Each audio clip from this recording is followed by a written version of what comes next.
yung barangay niya. Nagluto na naman ng talong. Hindi pala sa inyo napakita kanina, no? Ito, nagdagdag ako ng luya. Pero may instant luya naman ito. Mas masarap kasi pag, sariwa eh.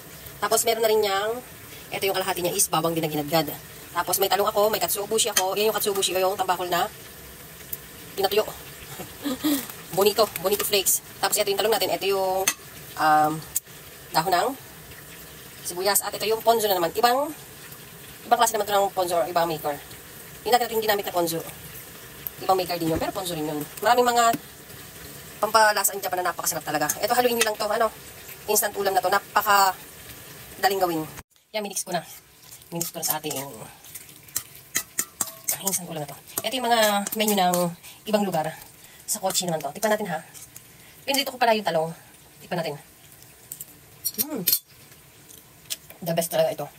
Pag ito lang ulam namin, naku, ang dami nakakain ng mga bata. Panalo to. Subukan nyo. Tipid pa.